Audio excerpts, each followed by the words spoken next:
네, 부동산 매거진 생방송으로 함께하고 있습니다. 이어지는 시간은요, 윤나겸의 절세TV 시간인데요.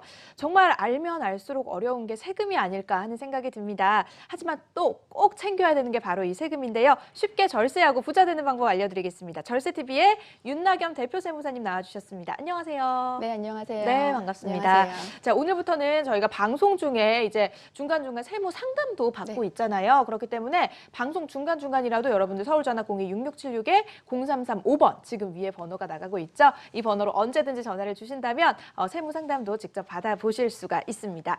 자, 그럼 먼저 이번 주에 나온 세금 관련 기사들부터 좀 살펴보고 출발을 하도록 하겠습니다. 첫 번째 기사입니다.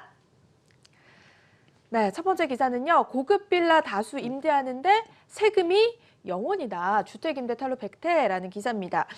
일단은 보니까 굉장히 여러 가지 방법으로 다양하게 창의적으로 소득을 탈세하는 분들이 많은 것 같아요. 네, 다양한 사례들이 있는데 이제 보시면 고소득 주택 임대 사업자들이 수입은 기본적으로 신고를 안 하시고요. 네. 거기다가 허위로 친척들 이름을 빌려가지고 급여 신고도 하고 비용 처리 다 하고 이렇게 한 경우도 있고요. 실제로 급여를 주지 않았는데 준 척한 그렇죠. 거죠. 그 사실은 뭐 그런 거고요. 네. 또 하나 더 특이한 건 국외 체류하시다거나 아니면 사망하신 분 명의를 가지고 오셔가지고 네, 실제도 주지도 않고 네. 급여를 지급한 것처럼 봐서 경비 처리하고 이제 소득세를 축소 신고한 이런 경우들이 많았어요. 보면 대부분 임대소득 그 자체를 누락했다는 얘기인데 네. 이러다 보니까 주택 임대를 사실 투기 행위로 보고 색안경을 낄 수밖에 없는 이제 그렇습니다. 환경을 만든 거죠. 그러다 보니까 정부에서 이제 더 이상 두고 보지 않겠다. 이렇게 칼을 빼들었죠. 네. 그래서 이제는 많이들 조심하셔야 될 것 같아요. 그렇습니다. 자, 그렇다면 이어서 두 번째 기사도 한번 바로 보도록 하겠습니다. 임대소득과세 전면 시행, 이것만 챙기면 절세 오케이라는 기사입니다. 이거는 내용이 좀 궁금한데 어떤 내용인가요?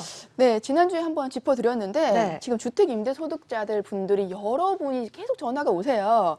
2천만 원이 넘으면 세금 네. 어떻게 하냐, 나도 해당이 되냐 이렇게 많이들 질문을 하시는데 네. 2018년도까지는 괜찮았는데 2019년도 귀속분부터 주택 임대 소득이 2천만 원을 이하라도 2천만 원을 초과한다고 하더라도 일단 네, 그 신고를 대상이 하는 훨씬 더 걸로. 많아졌네요. 그렇죠. 이제 금액이 작았으면 신고를 안 해도 됐었는데 네. 이제 바뀌었다는 거예요. 거기다가 다음 달까지 사업장 현황 신고를 또 하셔야 돼요. 그러다 보니 나도 해당되는 거 아니야? 이렇게 생각하시는 분들이 전화를 많이 주시는데 네. 이 기사를 보면 이것만 챙기면 절세할 수 있다. 근데 이게 사실 이것만 챙기면이 사업자 등록을 하라는 거거든요. 사업자 등록은 사실상 이제는 의무로 바뀌었기 때문에 다 하셔야 돼요. 네. 그리고 만약에 이제 임대사업자 등록을 안 한다. 그러면 페널티를 부과할 수 있다는 건데 기사가 되게 막 복잡하게 되어 있는데 제가 다음 코너에서 한 번에 이해되게 싹 정리해 드릴게요. 잠시 후에 네. 알겠습니다. 여러분 계속해서 채널 고정해 주시고요. 이어서 세 번째 기사 살펴보겠습니다. 상속받은 주식으로 세금 내기 더 까다로워진다. 이거는 무슨 소린가요? 사실 이제 상속을 받게 되면은 현금으로 받는 거에 대해서는 당연히 세금을 내는데 네. 상속세가 현금화가 안 내면 이제 몰락으로 받으시는 경우들이 있어요. 주식으로 그러면 세금을 내는 네네. 건가요? 그러니까 지난 5일 기재부가 발표한 내용이거든요. 네. 그 주식을 같은 경우를 보면은 사실 유가증권에 대해서 몰락 불허 요건을 추가했다는 게 뭐냐면 주식을 발행한 법인이 폐업을 했다거나 아니면 해산 사유가 발생했다거나 회생 절차가 진행 중이라거나 아니면 법인세법상 결손이 난 주식을 국세청에서 받아봤자 가치가 없기 때문에 세금을 못 걷어들이는 거랑 유사하다고 볼 수 있거든요. 네. 그렇기 때문에 제재를 가하겠다는 거고 뭐 법인세법상 결손이 난 거에 대해서는 조사를 좀 해서 물납을 허용해 주겠다라고 얘기는 하는데 그냥 큰 틀에서는 전반적으로 상속세에 대해서 세금 낼 때 현금으로 내야 되고 부동산이 아니면 주식으로 물납하기에는 사실상 조금 어려워지지 않았나 그런 생각이 들어요. 네, 그렇습니다. 해당되시는 분들 참고를 하셔야 될 것 같고 이어서 마지막 기사도 한번 보겠습니다.